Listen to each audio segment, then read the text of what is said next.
Good morning. So it's time to wrap up what we learned about conformal field theory and proceed to further subjects. But we still need some fundamentals to be added, and then you will have all elements of conformal field theory in your hands. But of course, there are thousands of details which you have to learn from textbooks and articles and so on. So we stopped last time. What we learned?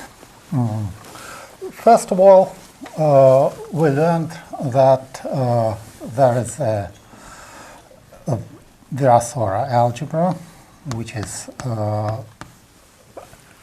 actually nothing but commutation relations of the energy momentum tensor.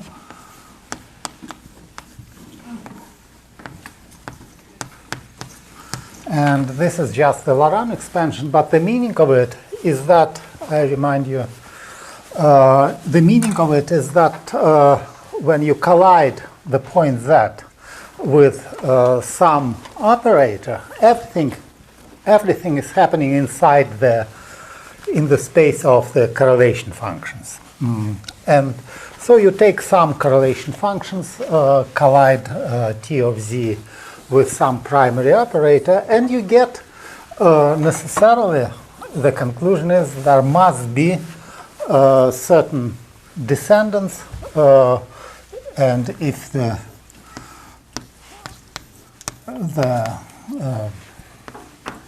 in the simplest case, it's if we are talking about the descendant L minus n phi, its dimension is this. And I repeat, there's no mysteries here. It's just that we look at the word identity. We all get it by inspection, by the inspection of the word identity. Just to be consistent with it, there must be those operators. And if you, I probably didn't tell you that, but there are also higher descendants of this kind.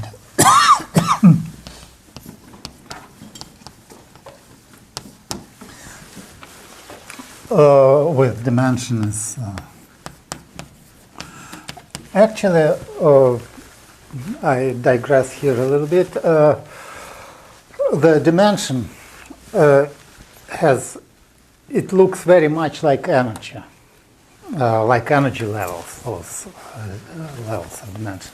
And indeed they are.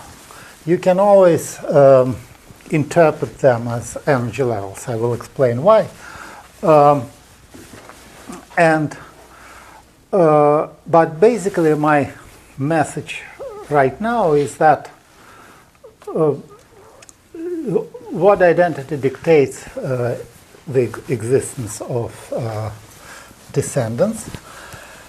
And so we have kind of proliferation of operator, but in some cases this proliferation stops, and that we will discuss now. But now I shall make a digression about energies. Probably I should have done it before. Energy dimension. You can always treat formally speaking, it comes from the trees when you interpret the dilatation operator as a Hamiltonian. But I mean something much more concrete than that. Let's consider the metric of the flat space. We go to polar coordinates there.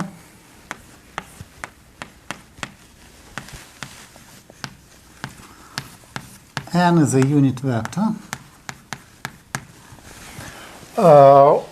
Actually in two dimensions. What I'm saying is actually general for any dimensions. That's why.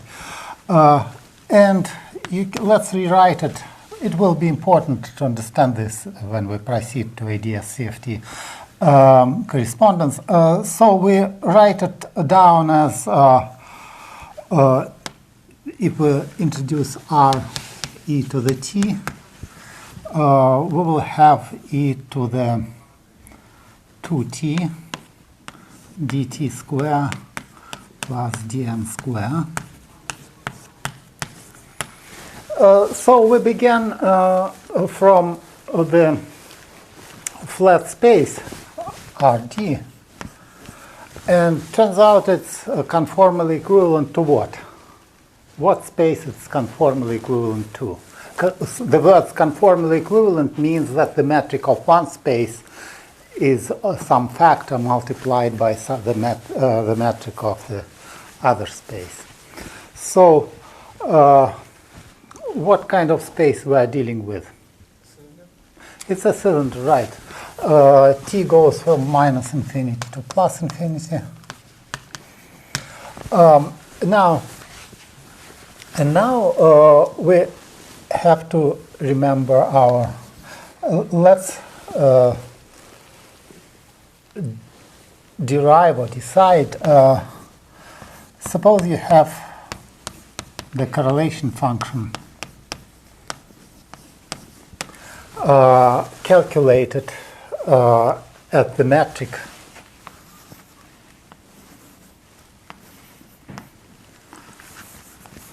well, more generally, rho some g mu, where rho depends on x. So let's discuss what's happening when you make the Weil transformation of the metric.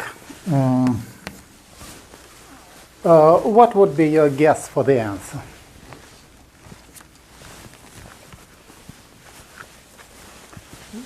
So I take some metric g mu, maybe delta mu, maybe whatever. And I want to express, it's clear, first of all, why it should be related at all, why the Weil transformation of the metric should basically, roughly speaking, it should leave the correlation functions unchanged. Why is that? Why? In fact, they do change, but in a very simple way. So why do you think it's reasonable to expect? So my question basically is, why it is reasonable to expect the relation between correlation function calculated in this background and the correlation function calculated at the background g mu? What? So first, let's start with you. What? Reparametrization. What? Reparametrization. Reparametrization of the. You just define a new set of coordinates. Oh no, it's not true. I don't touch coordinates at all here. Notice I don't touch coordinates. I change. I have. So let me stress again. That's important not to get confused. What you said is you can't proceed your way, in fact, but I'm trying to demonstrate to you something more general. We have a metric,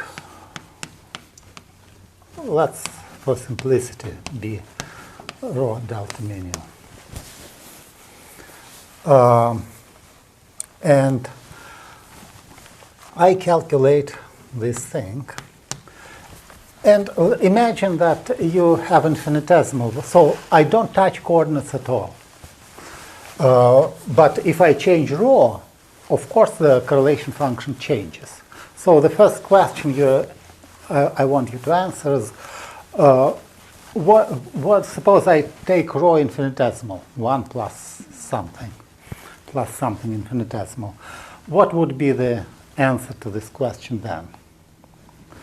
Or what would be generated by the Weil transformation? In a very, this part of the question concerns any field theory actually, not necessarily conformal. So what, I take rho 1 plus epsilon of x, and I want to see the change of the correlation function. Just analogous to scaling. The what? Scaling. Scale? Scaling. Wait a second. Suppose I'm trying to make things as general as possible and then go back to this. Are you going to get a piece from the energy momentum? Okay. Okay, now you're talking. That's it's indeed the case. But which piece? From the action. Yeah, right. It will be piece of the action, but what? It would be trace. Yeah. So that was the point I was trying to make. That it is actually, if you put it 1 plus epsilon here, then it will be the change, or we simply say the change of the correlation function will be equal to the change of rho, and the trace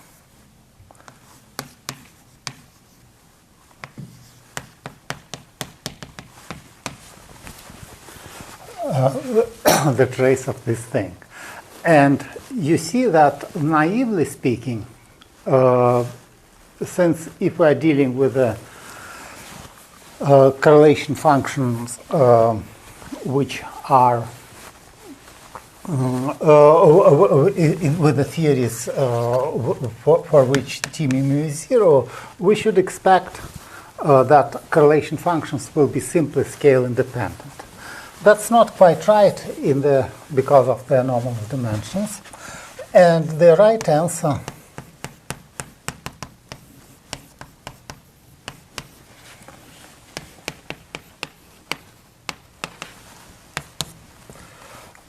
it's indeed proportional to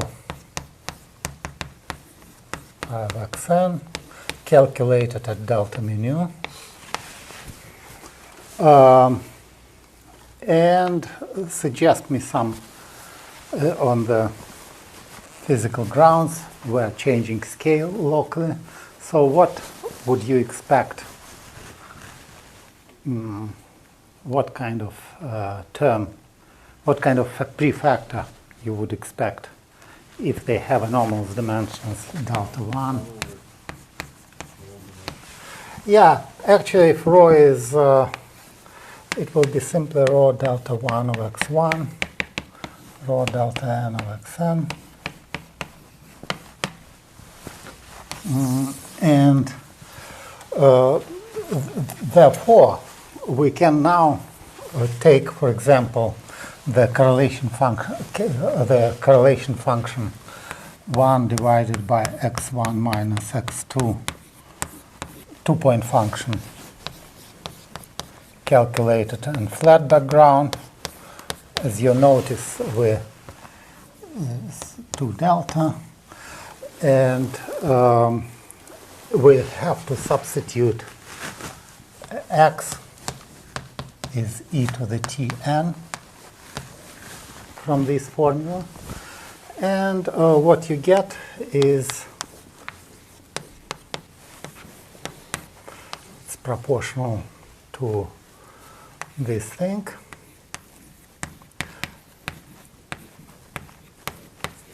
Let's transform it a little bit. There's the factor e to the t1 plus t2 divided by 2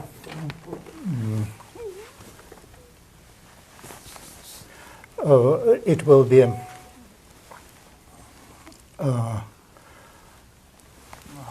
me do the substitution again.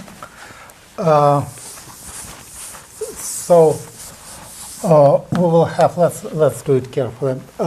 We have e to the 2t1 plus e to the 2t2 minus e to the t1 plus t2 multiplied by n1 and 2. And we see that it's equal to e T1 plus, okay, I got it now, T2. And here we will have cosh T1 minus T2 minus N1 and 2. Now this is this factor will be cancelled by those factors. We have it in the power of delta.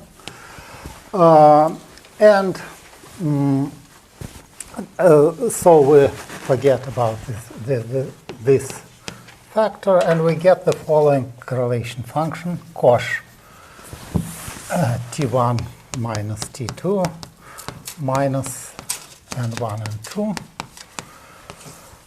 and all in the power of delta. Okay, that's flat space. So let's repeat. Flat space was conformally equivalent to the cylinder. Okay, the cylinder is spanned by the t coordinates, which goes from minus infinity to plus infinity. The cylinder is by definition is we have R2, and we changed R or RD. We change it to R1 multiplied by SD minus 1, which is the cylinder. And they are conformally equivalent. That's what we derived. Therefore, correlation functions here are related to the correlation functions here. Now, I started this conversation from saying that anomalous dimensions have interpretation as energies. How you can derive it from here? That delta has natural interpretation as energy. And what are energies in this system? Energy spectrum in this system.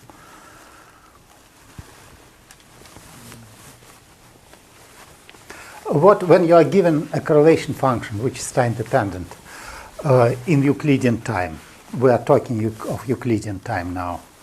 How can you pick up the ground state, the first excited state, and so on? When you have something like phi of T1, I forget, or I drop all other variables. What's characteristic? How I pick up the ground state or the first excited state? Which contribution they give, which depends on T1 and T2. Do the spectral decomposition. Eh? Do the spectral decomposition and sun time differently. Yeah, okay, but let's just tell me what I should be looking for when I'm given some expression and I want to check up, say, the first excited state of this, the lowest excited state of this system. How to do this when you are given the green function? Say for harmonic oscillator to give. Huh? Take harmonic oscillator and its correlation function. Phi, interpret phi as a coordinate of harmonic oscillator. Then how it depends on T1 minus T2. What is the spectral expansion for this guy?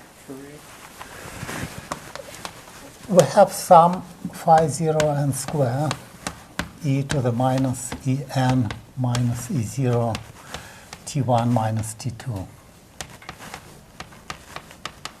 So what I have to look at are those exponentials.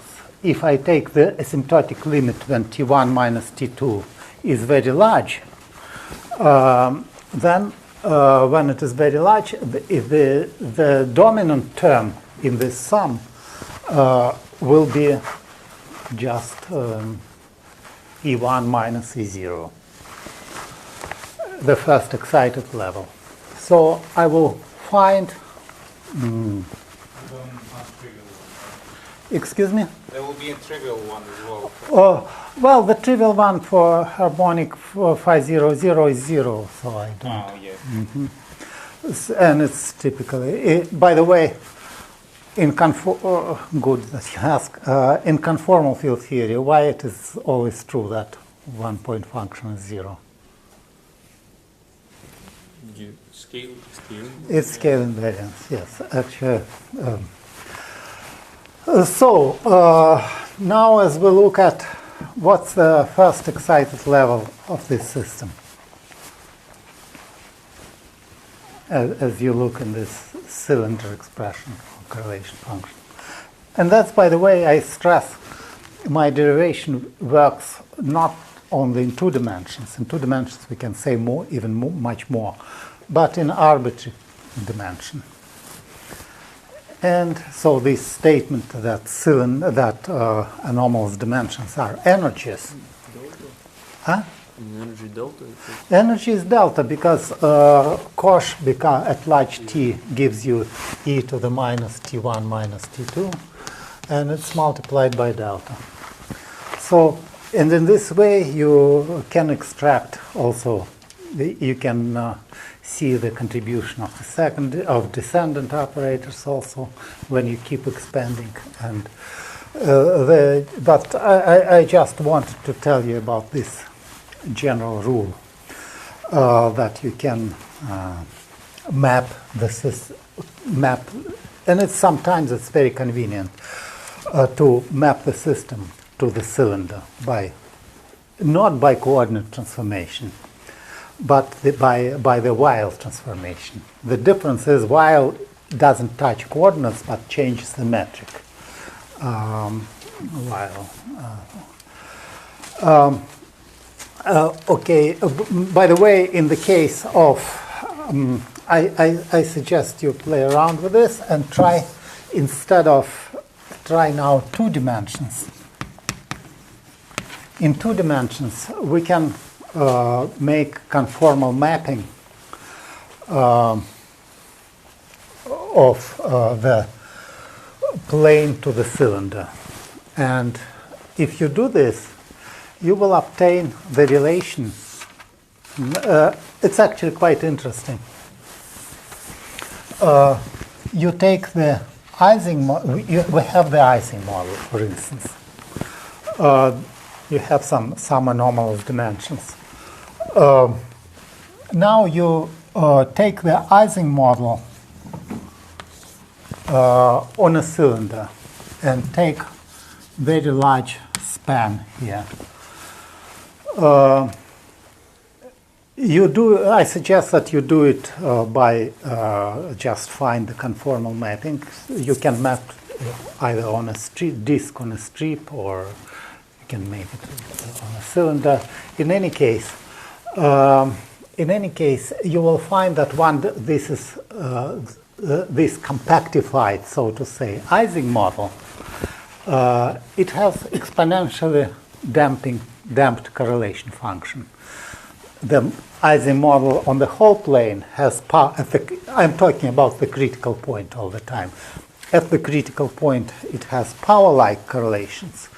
As you go to the cylinder, they become exponential, and that was checked numerically, and it's also. In 2-dimensional conformal field theory, you can always you can make relations stronger than that. Namely, you just have conformal field theory, say, on a disk or on a sphere or on a Riemann plane, and you can conformally map it into some complicated figure. And this classical conformal map generalizes towards quantum relation between the system. What I'm saying is that you have a system, say, on a disk, and you map it on something like that. if the domain has same topology, they can be mapped. That's proved in complex analysis. And the statement is, if you know correlation functions here, you can find correlation functions here. So a home exercise is to write down precisely the relation between this and this. So in this sense, that's, by the way, the reason why at the beginning I told you that CFT is kind of a quantum generalization of complex theory of complex variables. What I meant is more or less this. Okay, that was and compare it, by the way, with this derivation, which did not require conformal maps. We don't have conformal maps in higher dimensions. So I can't stop because there are more and more topics which are related to this. One more comment about this map is that we noticed already that there is a special role played by the Möbius transformation in this thing. So we saw that Möbius generators, Möbius Virasoro generators, which are L plus minus 1 and 0, they preserve the vacuum, while the higher generators, corresponding to more complicated maps, they are spontaneously broken. They generate Goldstone bosons as you go. Now the question, what this means in this geometrical language? What is special about the Möbius generators, Möbius transformation? From a complex plane point of view? What? So from a point of view of the complex plane? Let me formulate it better. We have two facts, and I want you to relate them. Fact number one, the vacuum is invariant under this, which means that the correlation functions are invariant under Möbius. This is Möbius.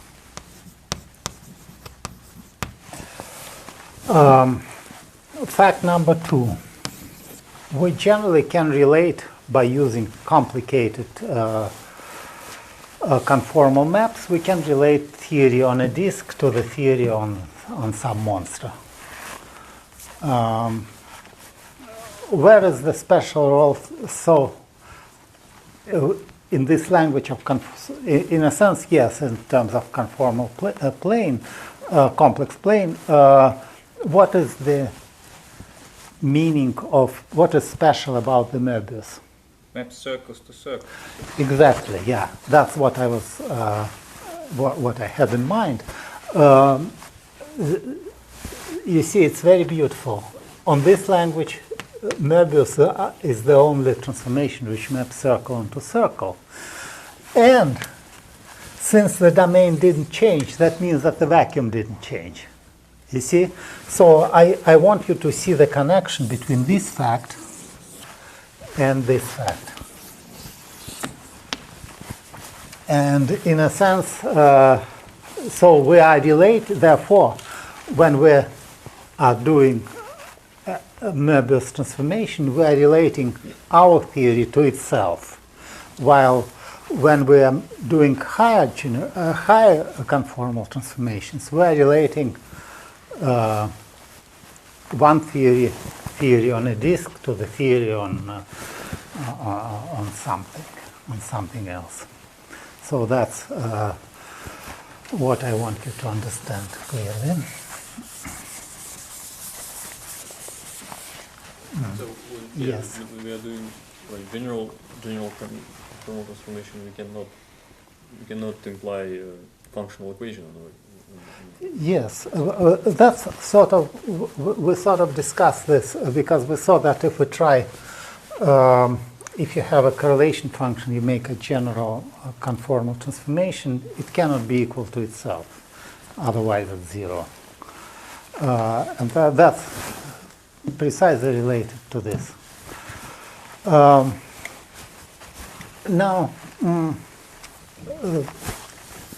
the role of descendants is very important, and I will now summarize this role.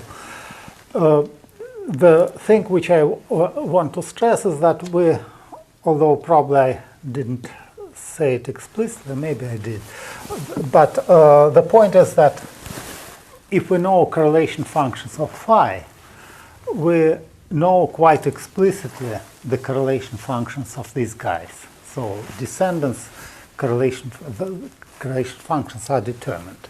But how can it help us to solve the theory? And that's what I'm going to answer this question now, before we proceed to our next topic.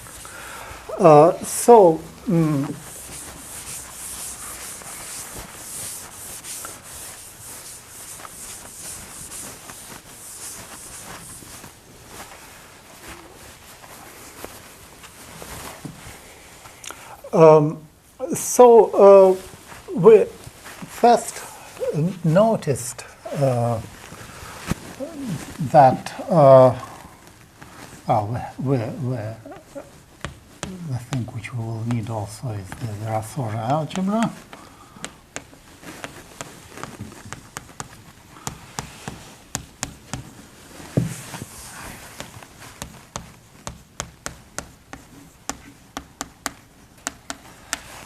I remind you, we derived this central term in the whole algebra from the correlation. Again, it's just another way to write the word identity for the energy momentum tensor. If you take two energy momentum tensor, the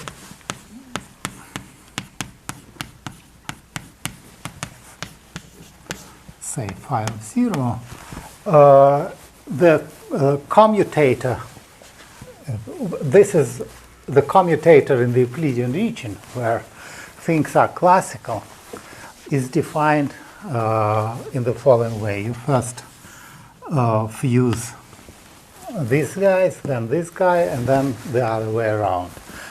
That produces the difference. It's all done. Again, I wrote down for you the word identity for the single energy momentum tensor, but it's very easy, and I suggest it as an exercise to write down the word identity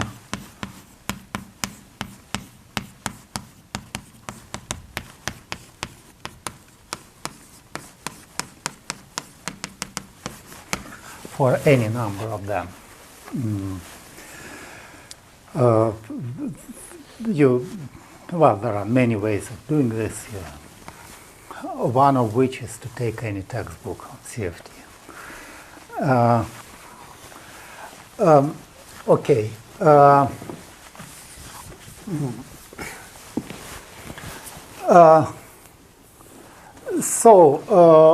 And that defines this thing. And what we noticed is that there is if we take the secondary operator on the level 2, there is an operator of the form, generally speaking, of this form. And we can require that this operator will be, well, if you simply try to set this operator to 0 in general, that would be a disaster because you will break all structure of conformal field theory. When we collide those T with phi, everything is defined. You cannot arbitrarily set to 0 such thing. Roughly speaking, because transformation law, conformal transformation law of chi, transformation law of the primary is simple.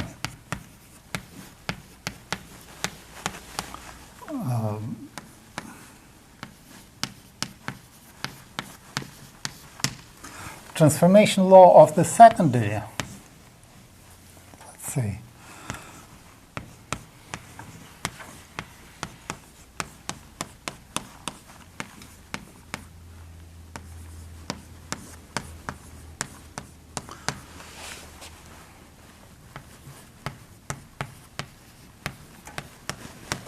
and so on. So what you will get is this.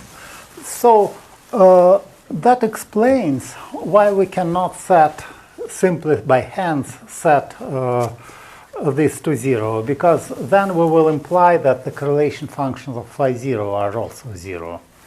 So you wanted to eliminate some weeds from the theory, but you killed your favorite plant as a result. Except in one case, except in the case then the secondary turns out to be primary itself, and that's the key situation which allows to classify classify conformal field theories and make progress. So we mentioned last time that you have a condition L1 chi is 0 implies that the chi is equal to L minus 2 minus 3 to 2 delta plus 1 L minus 1 square. I will not be doing the linear algebra, but it's pretty obvious from, and I recommend you to do it yourself just to get some feeling of those expressions. So you use this algebra, you multiply it by L1, and you commute it until L1 hits phi, and that's 0. But now you have to, and such primaries are called quasi-primaries because they are primaries with respect to Möbius operations only. But now we have to put the constraint L2 phi is 0.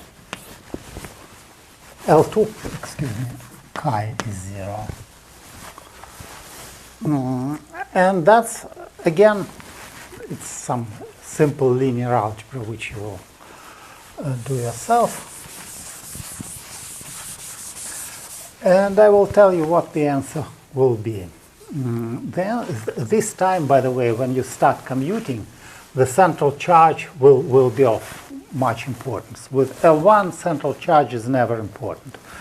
And central charge, we saw last time that the central charge is something which is very important and should be non-zero, should be positive for unitarity. I gave you an argument that if you constrain yourself with the zero central charge, the theory has negative norms. And again, it's a reminder, the meaning of the central charge is that the energy momentum tensor itself is not a primary operator. Be it a primary, it's I'm repeating things, but it's probably useful because it's important. So we have, if we want to have positive correlation function not equal to 0, then it must be proportional to the central charge. It will be 0 if central charge is 0. Why? That's kind of a reminder, but I just want you to refresh their memory, and we discussed this very briefly. So why, if this is, if this thing will be zero, if central charge is zero, it's actually proportional to central charge. But why? What goes wrong? In principle, at c equals 0, T of z is a primary operator with dimension 2, and there is nothing wrong in putting then the correlation function, expected correlation function would be c1 minus c2 to the fourth. What's wrong with that? There is nothing wrong with that per se, but it contradicts something.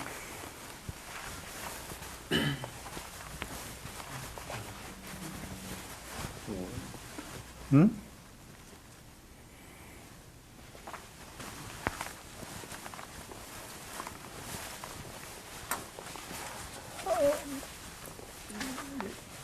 Remember which identity, it's once again what identity which it breaks down. Treat T of Z2 as a primary operator and T of Z as an energy momentum tensor. Then you write down the what identity, and you express correlator with 2T in terms of correlator of 1T, and this is 0. So that's why. These are all small facts which are useful to keep in mind. Just, it's always useful, if you can, to remember what was the source of this or that statement. And to check yourself, I always check myself on whether I understand or whether I remember the origin of some statement. So what does it mean to set an operator to 0 in this case? What does it mean to set an operator to 0? Which? Oh, yeah, I'm coming to this. Thank you for stopping my digressions. I'm coming to this point, indeed. So before I shall answer your question, let me tell you what the result will be. The general result is that you have two. Well, it's can be written down in several different forms. And let's introduce one of the forms. Let's write down this number.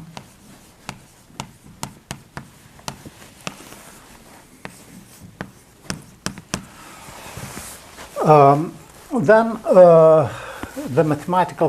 Then you can always you will have two solutions of this equation, which are called chi1,2 and chi2,1, and the general dimensions of this. Maybe I should let me start again. I forgot the key point that you see this second condition, when you apply it and you go through the algebra, which I suggest you do, will determine delta in terms of central charge. It will not be true for arbitrary delta. You cannot solve it. You need this. Roughly speaking, there is 2 by 2 times 2 by 2 equations, and you need the determinant to be 0 for them to be compatible. So general delta NM is. I shall explain what I mean.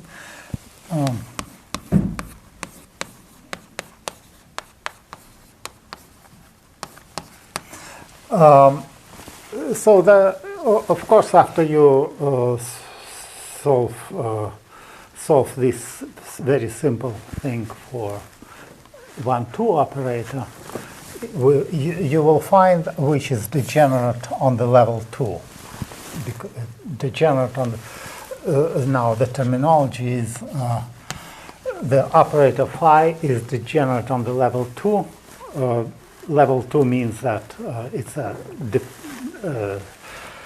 the descendants on the level 2, and degenerate means simply that it is prime. So it's both primary and secondary.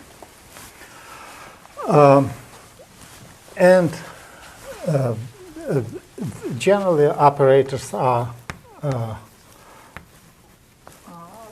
degenerate on the level nm, and this is a little more. You see, this thing is that you do it is in 10 minutes with elementary algebra. On the arbitrary level, it's a little bit more tricky. You need more advanced method, but you can guess the formula easily, and then of course you cannot derive complicated things if you don't know the answer, so you first guess the answer.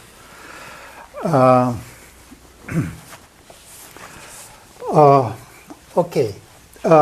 Anyway, why it is important and what is the meaning of it? It means that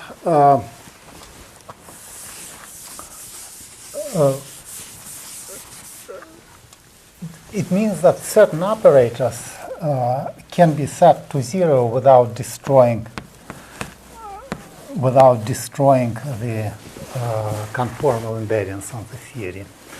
And what does that mean for this operator phi? It means that it satisfies the following very important differential equations. So the null vectors, these are also called, there are several names for this. These are also called the null vectors, null states, and so on.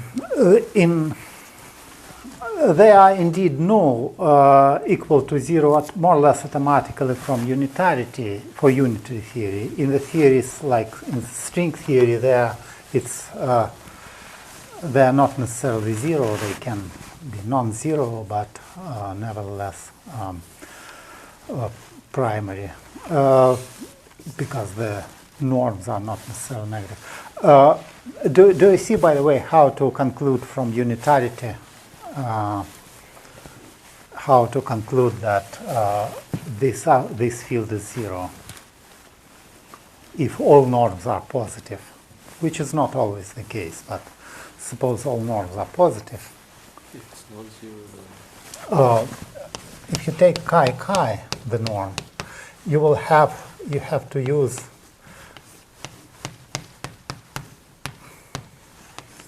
the relation like that. why is true? It is true because if we build energy momentum tensor if you have the vacuum and positive norms, then energy momentum tensor is a Hermitian operator, and basically this is the relation.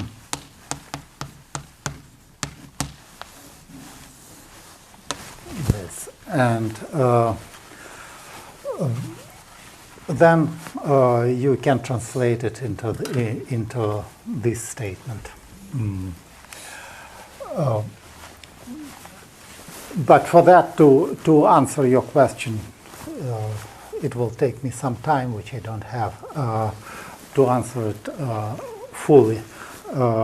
For that we have to go from the Euclidean to Minkowskian, set up positivity of norms in Minkowskian, and so on. That's what happens in the unitary theories. This norm chi will contain necessarily terms L2 minus L1 square, L minus 2, and so on. But since it is a primary because of this relation, because of this relation, the norm will be 0. And as I said, in string theory, since you have Minkowskian direction there, it's not necessarily true. There are null states which are nevertheless not equal to 0. So in string theory, as you see, there is a big difference between null and 0.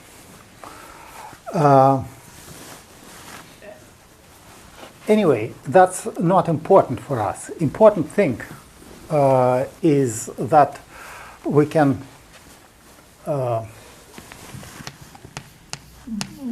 without any, we can try, it will be consistent with the theory to set this thing to 0.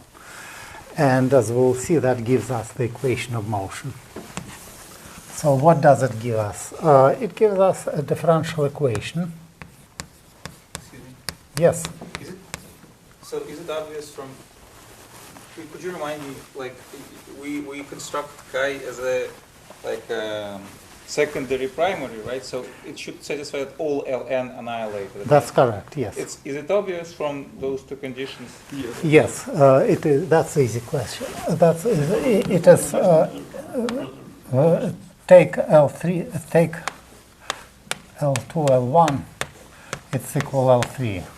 So from this 0 you get L3. Okay, Then you add L3 and it all goes down the drain. Okay. So the differential equation which we get is the following. We have this operator phi 1, 2. This subscript 1, 2 means that it has it's null. It has this dimension fixed, and this is delta 1, 2, and some other operators.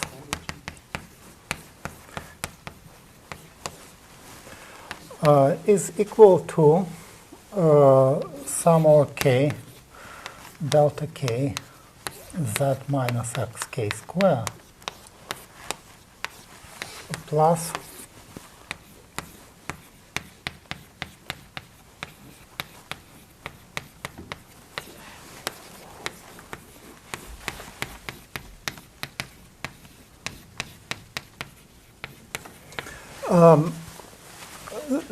roughly speaking, what this differential, and that's fundamental differential equation, it determines if you have all those fields which are nulls, which are degenerate. The terminology is that phi is degenerate if it generates at some level, it generates the null vector.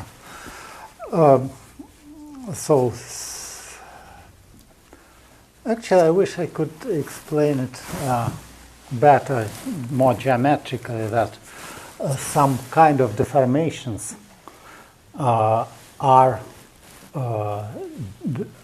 become trivial or something like that. But I don't know how to do this.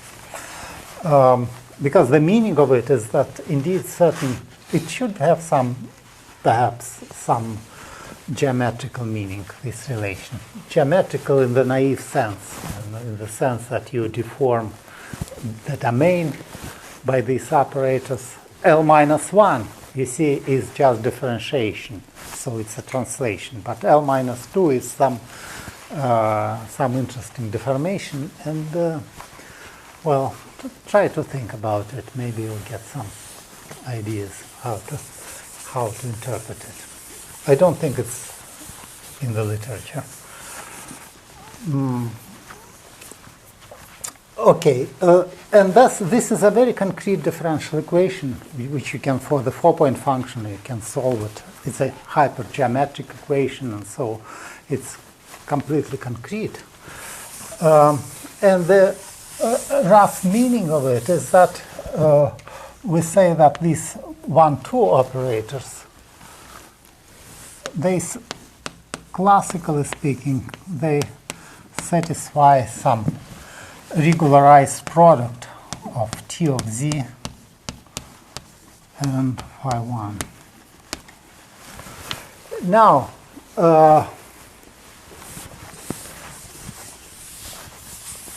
and that's the equation of motion. Now, it resembles something if you try it in the homework, we discussed the teething model. The teething model, I remind you, is our Dirac fermions with interaction psi gamma mu psi square. So we have currents. And I remind you that currents are holomorphic and so on. So what's the analogy between this equation and the teething model equation?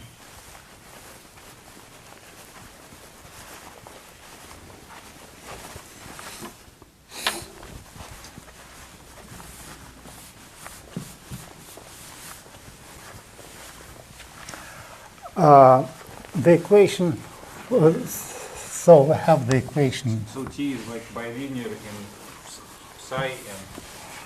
Yes. You see, in the Dirac equation can be written down for holomorphic fermion as E for anti-holomorphic fermion. It can be written down as psi multiplied by psi regularized. This I will not define now, these double dots, the so-called normal product of in field theory. We basically, but what we actually said I don't define, but I'm going to define it. We simply take two split points to avoid divergence, and then pick up the term zeta to the 0 power. And that's what we call the normal product. And that's, if you look at what we call L minus 2, it's precisely this thing. Now here, we have holomorphic and anti-holomorphic current. So these are degenerate operator. And in the teething model, we have this. Again, you check the details yourself. Where J here is just this bilinear and psi. So this equation should be understood just like this one, in the sense I already mentioned to you, namely that the equation of motion, this is directly the equation of motion which follows from the Lagrangian. But they should be understood very, very carefully. In fact, we should take we should read them from the right to the left.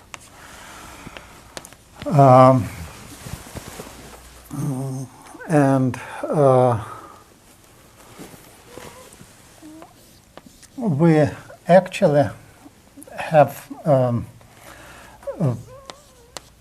to look at the expansion of this thing, and it contains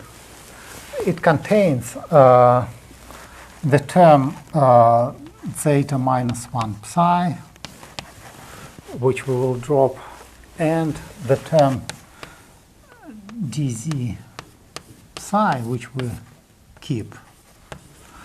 Plus, in principle, there could be other terms at the level 1. If there is something else, then we'll have no equation of motion. The equation of motion means that this term is actually, there is nothing in this order, nothing except this term. So the equation of motion should be understood as a certain restriction on the operator product expansion, or even more so. We should start with making consistent operator product expansion and then read from them what are the equations of motion. So it all should be done in the opposite order to the standard one, to the standard path. Okay, and now I will very briefly tell you how one gets from here to the classification of conformal field theory, and we will, after that, we will add gravity to the game. That will be interesting.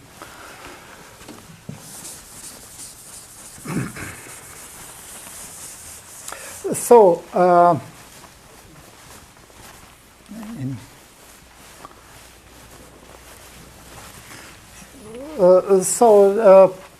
play around. What I suggest you to do as a homework is write down, try to mimic, to repeat the steps which we did in general CFT in the Turing model. Namely, write down the identity, the word identity.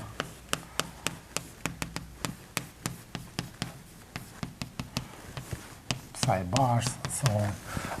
Write down the holomorphic word identity. Define operators.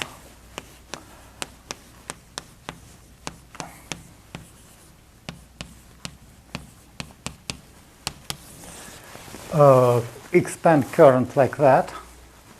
By the way, why I said not z minus 2 by z minus 1 here? It's because the current has dimension 1 permanence while energy momentum. And there are descendants with respect, there are current descendants, not only descendants, there are Virasoro descendants.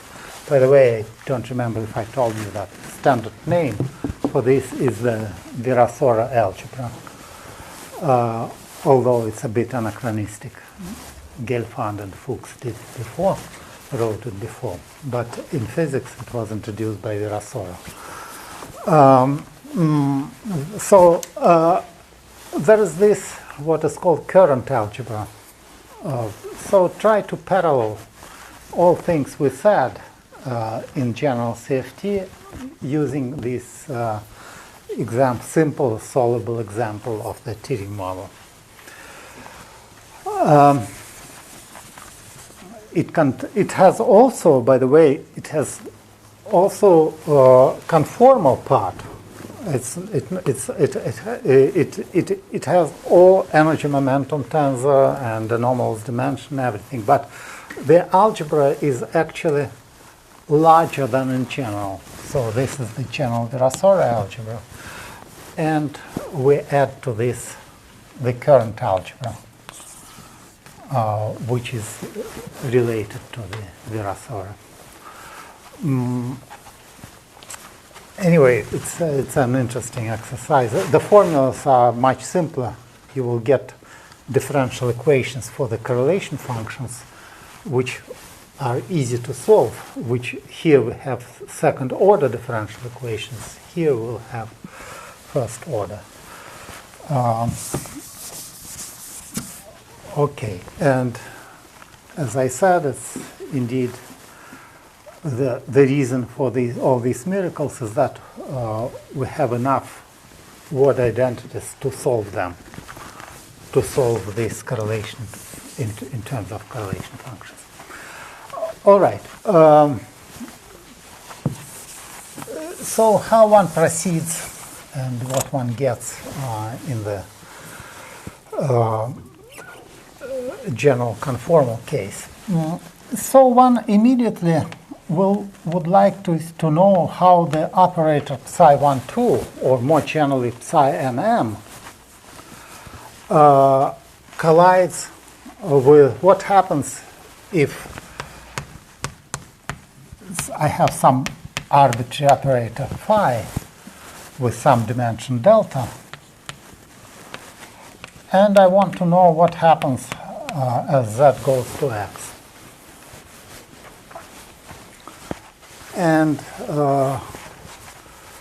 it, in principle, should be the term c minus x to the power of some new operator how shall we call it, say phi minus delta psi minus delta phi multiplied by the operator phi plus etc. Now I claim that this new delta phi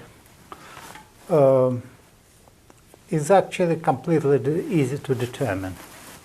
How can we determine this dimension of so basically what we are saying is that psi 1 2 phi will be phi plus etc.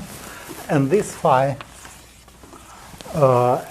dimension of it, if we know dimension of the primary phi, we shall determine immediately the dimension of phi. Where it comes from? Well, if you look at the equation, you see immediately that we get, if we have some power-like behavior, like z minus x1 to the gamma, then on the left-hand side, you will get 3 2 delta plus 1, gamma plus 1, when you differentiate it, and z minus x1 to the power gamma minus 2. On the right-hand side, you, with this accuracy, you have to pick up the first term only, and we get delta k, delta 1, and once again, z minus. I actually forgot here to add to keep psi 1 2 of that. Z minus x, z minus x to the power gamma minus 2. So you have a relation. You have an equation which determines gamma. It looks quite well. It looks a bit messy, but with proper normalization, things become very nice. So let's proper parametrization, I should say. So let me tell you what parametrization is this, and then we will be ready for the classification. Now I'm playing the game of practically, those of you who know group theory or the algebra theory, remember that there are rising and lowering operators in the general Lie algebra, and and there are coefficients which are called roots, which determine how much you raise or how much you go down, and the relation for the roots, which appears when you commute, you take multiple commutators, and at some point it's possible to set them to 0. So it's again the idea of null vectors, which can be used to classify Lie algebras.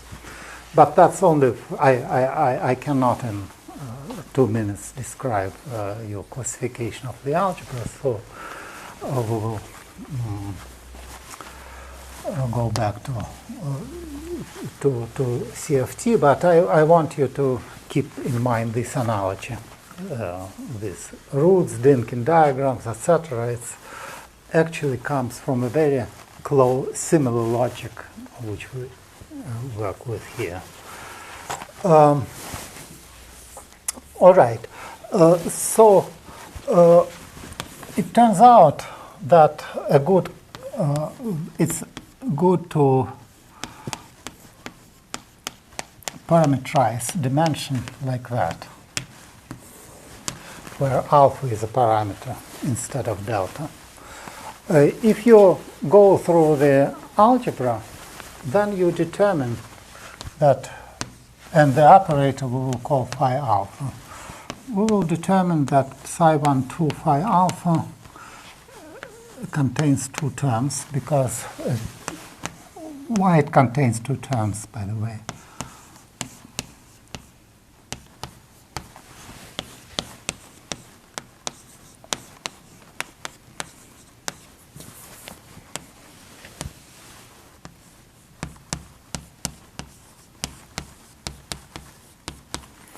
So it generates two dimensions.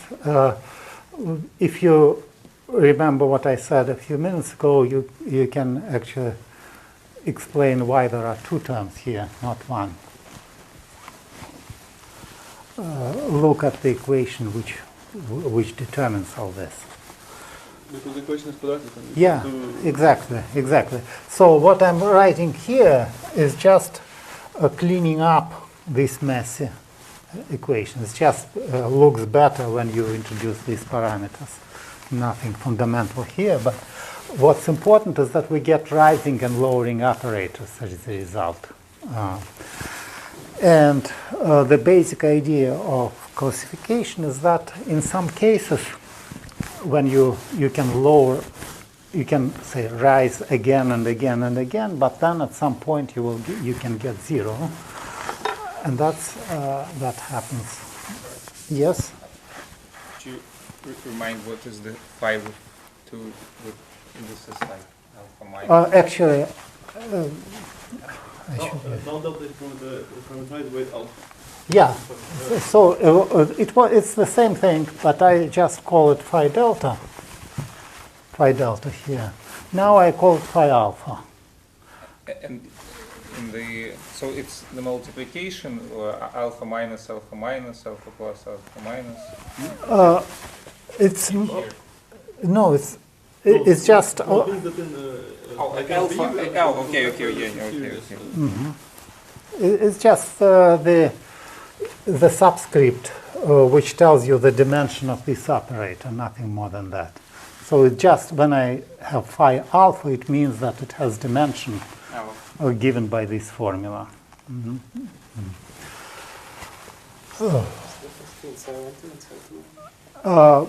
Well, it's you see, it's in one case. So we have one. I erase this, but I shall write it down again. Psi minus 224 plus 1 4, and so in one case it's 2 alpha plus plus alpha minus for psi for delta 1 2. In the other case it's alpha plus plus 2 alpha minus. So it's just let me write it again. Delta nm set it. Is equal to 0. You have to set a dimension of 5 to this value or to another one. And you have alpha plus alpha minus. And 1.1 is So it's just, you see, 1, 2, and delta 1, 2 is not the same as delta 2, 1. So, of course, you can interchange them and call it differently, but that's the conventional thing. As a matter of fact, to give you an example, when we go to the Ising model, then psi 1, 2 is just the fermion with dimension 1/2, while psi 2, 1 is the spin operator with dimension 1/16. So they are quite different. And the last, you see, all these elementary re-notations, they look slightly, they are naive, but they help a lot, because when you have, if you don't change these parameterizations, you can proceed, but it's getting more and more clumsy with these differential equations. And now I'm going to write down for you another convenient parameterization. Let's parameterize the central charge by two numbers, which at the moment I will not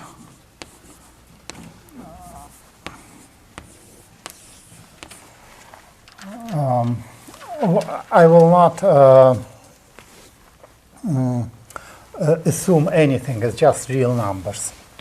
And then delta, I call it RS, it's the same formula changed, is P prime R minus PS square minus P minus P prime square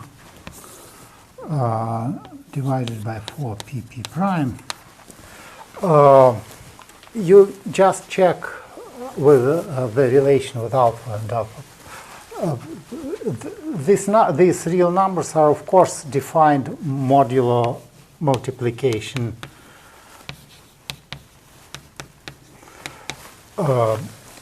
So that should be 6. what? There should be 6 in numerator.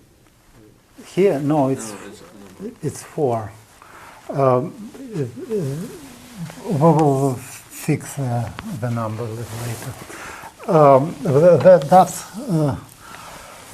This 4 is related to this, where I had it, yes, this 1/4. Anyway, so when you act with psi12, it simply rises R and S. R and S are integers.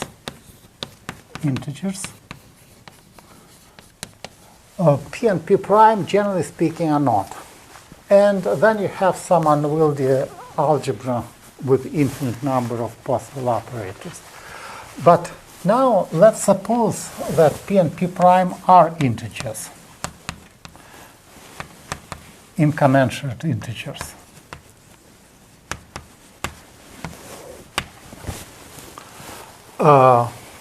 Then delta RS is equal to delta P prime minus S P minus R.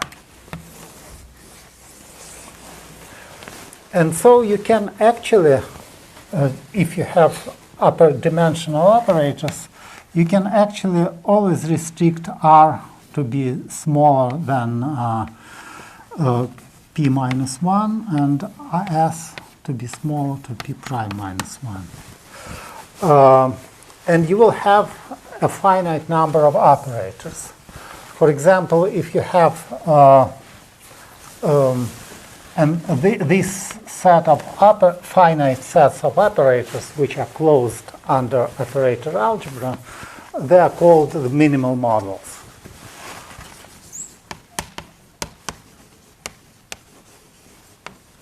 So we constructed a minimal field theories with a finite number of primary operators.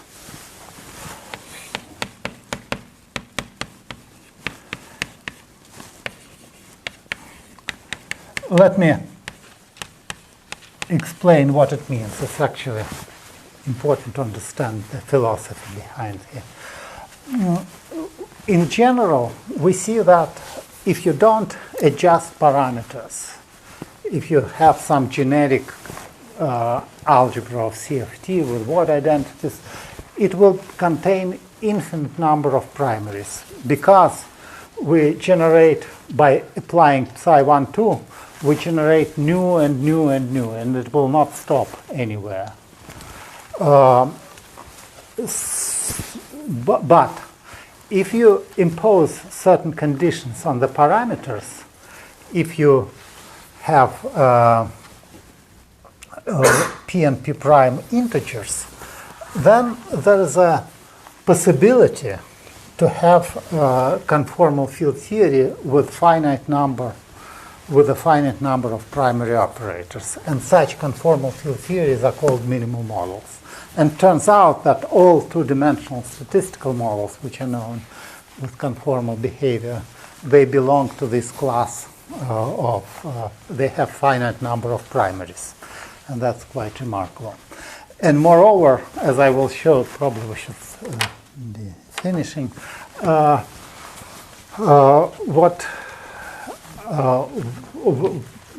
next tomorrow we will start switching to a new subject, but before that I will show you a quite remarkable thing, is that these minimal models, some of these minimal models become automatically supersymmetric. They have hidden supersymmetry in them, and a lot of richness. A lot of interesting relations between them. So it's and that's quite remarkable that the minimal models are possible at all. You see, because it's a priori you would think that you must always have an infinite number of parameters. Okay, let's stop here, and we will continue next time.